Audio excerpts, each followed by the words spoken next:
If you've been stumped by what I call human game mysteries and riddles, the deeper mysteries of life, so to speak. Again, who am I? Why am I here? How do things really work when I'm here? What about life after death? What about reincarnation and past lives? What about other planes of existence? What about other beings? All these kinds of things. I call those the deeper mysteries and riddles of the human experience. If you've been stumped or confused by them, you'll finally be able to resolve them. And if you're like most of the players that I interact with, you'll be amazed by the truth with capital T's when it reveals itself. If you've been struggling with what I call autopilot patterns, and that means the same thing repeating itself over and over and over in your life, you attracting the same kind of person into your life for romantic relationships, different name, maybe a different look, different history, coming from a different part of the world maybe, but in terms of how you're treated and what the experience is like it's the same person in a different disguise over and over and over. Or the same kind of up, up, up, up, and then crash, make money, lose money, whatever the patterns might be. Start to get healthy and then get slammed with some other illness. Whatever the patterns, we all have them that seem to repeat on autopilot over and over and over the same exact thing in a different disguise, no matter how hard we try to fix or change it. If you've been struggling with autopilot patterns, and I sure did in phase 1, and for a lot of phase 2 until I knocked out a lot of cloud cover, you'll finally break the cycle of going round and round in circles of pain, struggle, and confusion, trying to stop or perhaps understand or get to the core of those autopilot patterns. If you've been searching and searching for the truth with capital T's, if you've been going from one system or technique to the next, hoping for what I call the magic, you'll know what I mean when I say that, those cycles too will end. You can open into a consistent experience of what I call true financial abundance. True with a capital T. True financial freedom with a capital T, as opposed to the fake financial abundance that is most often discussed and sought. And I have a lot more to share with you about what financial abundance and financial freedom truly are.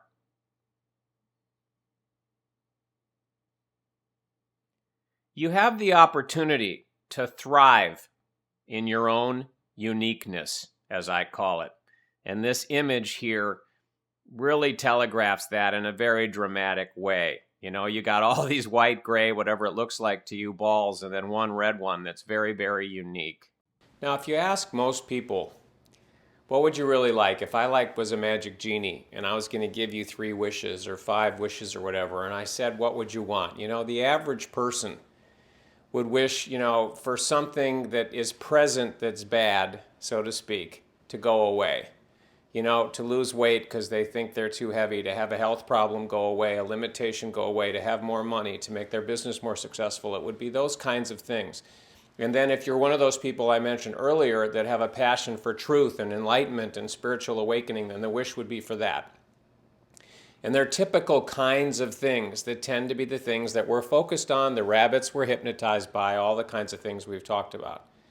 And yet I'm absolutely convinced from my own experience in my own life, on my own journey, and from interacting with, again, tens of thousands of people all over the world for decades, that what we all really want deep down is something quite different. And it's what I just pointed to on this slide and what you can see on the side, which is to thrive in your own uniqueness. I'm absolutely convinced, and you may agree with me, you may not, you may change your mind if you happen to take this path down the line and you've knocked out a certain amount of cloud cover, that the deepest hunger that we have, the greatest frustration that we have that's underneath all that other stuff that we'd like to change, fix, or improve is that simple desire to just be who we are, say what we want to say, do what we want to do, express ourselves how we want to, without being in a box, without being limited or restricted, without being afraid of consequences, without there being consequences from us just being who we really are in all of our uniqueness and expressing from there. I'm absolutely convinced, beyond the shadow of any doubt, that that's the deepest hunger that we all have. And all that other stuff, may come, may not come, may come in ways that we expect and in ways that we don't expect, but that this particular opening, this particular what to expect, this particular thing that comes with the sunshine, which is to just be in your uniqueness. Say what you want to say, do what you want to do, express yourself in the way that you want to express yourself, play with what you want to play with, explore what you want to explore in your own uniqueness, and have it just be a joyful experience, a blast, being who you are as a unique being, as a unique player, as a unique character. Again, without the fear of consequences, without experiencing consequences or negatives or having your wrist slapped or there being some problem or someone telling you to shut up or somebody judging you or there being, again, whatever, some form of a negative from you just being who you are. And so this, to me, was one of the biggest surprises and at the same time one of the most delicious, just to use that word, aspects of moving into phase 3 and being able to play in the sunshine. You'll feel as if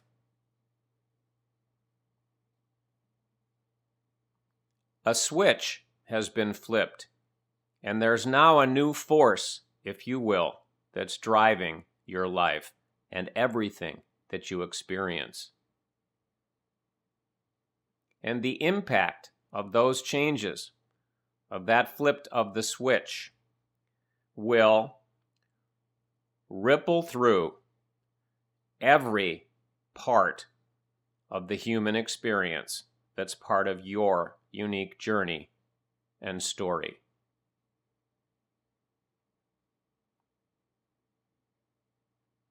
Of course, to experience all of this, and I'm just scratching the surface of what's possible as you knock out cloud cover, leap through the portal and move into phase 3, you must be willing and able to let go of many things, including some things that you may have held sacred. And you must be willing and able to boldly go where you've never gone before. And if you're a Star Trek fan, you know exactly what I mean by this statement as well as from this image that's on the screen. If not, you'll still get the idea of what I'm pointing to. The teachings aren't just radically different content. They're radically different content delivered in a radically different way. So what do I mean about radically different content and delivered in a radically different way? Well, content I've already been pointing to a lot. It's a radically different way of looking at who you really are, why you're really here, how things really work while you're here, what the point of the whole human game is, how it all works. The phase 1, phase 2, phase 3 dynamic. How to drill tunnels in the cloud cover, undermine the structural integrity, poke holes, knock out chunks, so that more and more and more of the sun of who you really are can shine in. All of that is the radically different content. And the odds are, although pieces of it may be familiar to you, the odds are all of that will be perceived as radically different content for you. And if you are familiar with some of it, here's a metaphor that I'll share with you that I'm also fond of using. It's that of a jigsaw puzzle. If a jigsaw puzzle has a whole ton of pieces that get assembled in certain ways and end up creating a big picture image, you may recognize some of the puzzle pieces that are part of these teachings. You may not, but you may recognize some of the puzzle pieces. You may have already gotten those puzzle pieces on your journey. But what I can tell you is that the other puzzle pieces that they combine with and the overall big picture that they all combine to create, odds are, can't say, don't know all of the specifics of your journey, but the feedback I get from people who have come into my sphere of influence is radically different content. So then what does radically different content delivered in a radically different way mean? I mentioned in another segment on this website that I love technology and multimedia and communicating in this way using all kinds of different resources and combining them. Part of that process that I love is and again, hard to put this into words, but okay, here's a point that I want to make. Here's a radically different piece of content that I want to share now. What's the best way to share it? Is the best way to share it with me talking like this? Is it with bullet points in a presentation slide like you've seen? Is it with images like you've seen? Is it having you read a passage from a book, watch a passage from a movie, some other kind of a video clip like you saw an Eclipse video clip earlier on? What's the best way to really get this point and enable somebody to integrate it? Again, not just collect more ideas and concepts. What's the best way to get this point across in a way that's simple, actionable, and that gets integrated and actually creates a change, does something in the cloud cover? And I love that process. So as a result, just like you're seeing in a little bit, in a minor way in the videos so far, the way that all this stuff gets assembled is radically different content shared and delivered in a radically different way, using multimedia, using whatever resource. Video, audio, text, image, again, clip from a movie, other video clip, some other kind of an experience. You're doing something, whatever it is, whatever it takes to create some sort of deep, profound, and permanent change in the cloud cover, and it all just gets assembled to be delivered in a radically different way. The other important piece of the radically different content and the delivered in a radically different way that's really important, and odds are, unless you found your way directly to this video on this page, you've seen this in other places on my website or other places that I communicate, is that I call this a spiritual teaching for modern times because it was developed in this time now, this time that we're living in, that is filled with extraordinary opportunities and extraordinary challenges and tremendous change. All of these things were discovered, the dynamics of phase 1, phase 2, phase 3, the way through the cloud cover, how to create change in the cloud cover, the way of communicating the content in a way that's simple, practical, actionable really does lead to changes in the cloud cover and a direct experience and knowing of the truth of the Son of who you really are. All of it was discovered during modern times, just to use that language.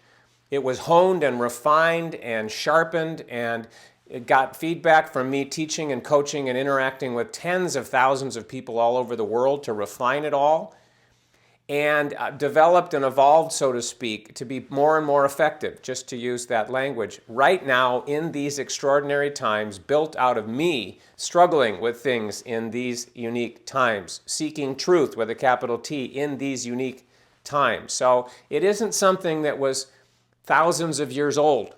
It isn't something that was passed down for generations. It isn't something that was communicated in a language that was intended to appeal to another culture in another place in another time. Now, I have no judgment, and believe me, I'm not making any derogatory comments about any of those kinds of teachings. I'm just distinguishing what this is from them.